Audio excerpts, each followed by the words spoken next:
Senator Warren. Thank you, Mr. Chairman. And Mr. Hegseth, thank you. Thank you for your service.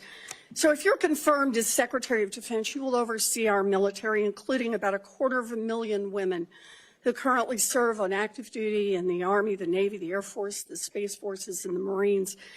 And I have serious concerns that your behavior toward women disqualifies you from serving in this role. Now, I've been trying to get answers from you for quite some time on this. You haven't wanted to meet or to answer any of my questions. We'll just have to do it here and dive in. I want to pick up on some of the questions asked by Senators Shaheen and Gillibrand and Hirono.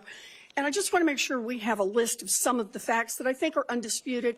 I'm not going to talk about anonymous sources. I'm just going to quote you directly. We've got the video. We've got it in print. So going back to January 2013, you told a Fox News interviewer that women in the military simply couldn't measure up to men in the military, saying that allowing women to serve in combat roles would force the military to lower the bar. You picked up on that same theme in 2015, making remarks on Fox News, referring to women in combat as, quote, it would erode standards. June 2024, you said on Ben Shapiro's podcast, quote, women shouldn't be in combat at all.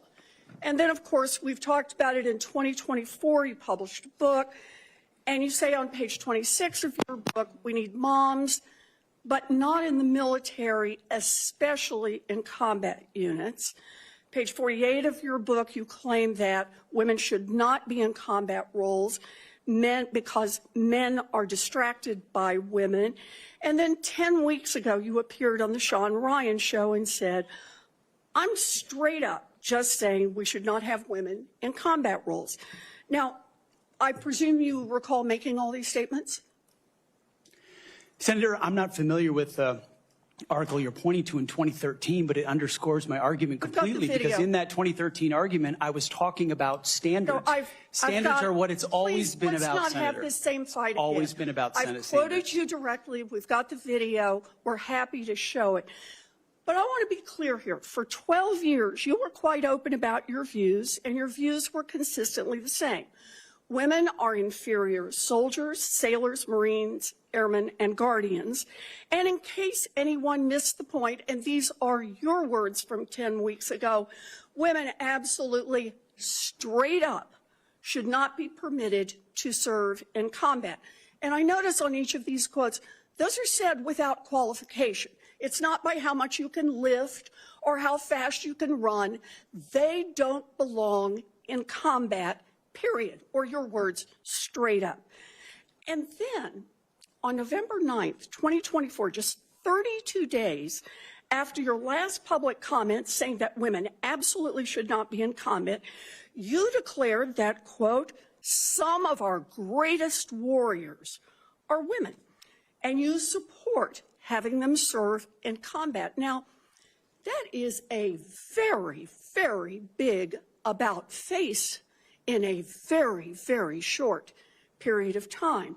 So help me understand, Mr. Hegseth, what extraordinary event happened in that 32-day period that made you change the core values you had expressed for the preceding 12 years?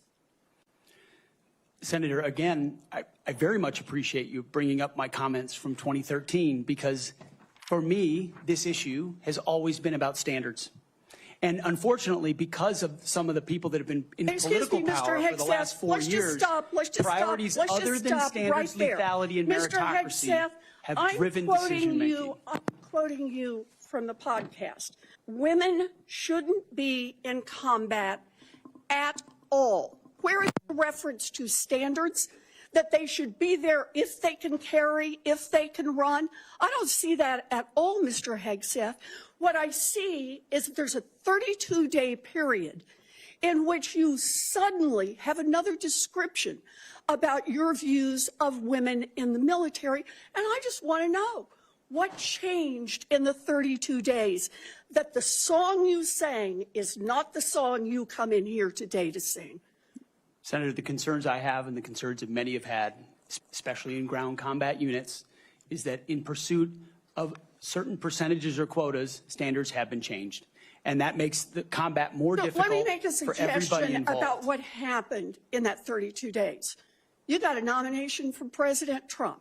Now, I've heard of deathbed conversions, but this is the first time I've heard of a nomination conversion.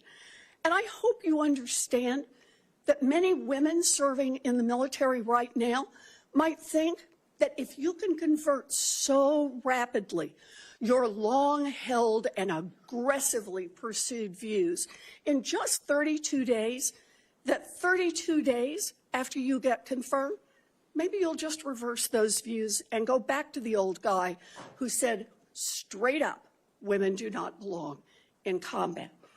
Now, Mr. Hegseth, you have written that after they retire, generals should be banned from working for the defense industry for 10 years. You and I agree on the corrosive effects of the revolving door between the Pentagon and defense contractors. It's something I would have liked to talk with you about if you'd come and been willing to visit with me. But the question I have for you on this is, will you put your money where your mouth is and agree that when you leave this job, you will not work for the defense industry for 10 years? Senator, it's not even a question I've thought about because You can it's think not about one it right that, now. It's not one. My motivation for this job I understand has never that. I been just about need what a could yes or no conceivably here. come next. Time is short. I just need a yes or no. I would consult with the president about what the policy should be In at the Defense other Department. words, you're quite sure that every general who serves should not go directly into the defense industry for 10 years. But you're not willing to make that same pledge? I'm not a general, Senator. You'll be the one, let us just be clear, in charge of the generals. So you're saying sauce for the goose, but certainly not sauce for the gander? I would want to see what the policy of the Oh, president I'll is. bet you would. Thank you, Senator Warren.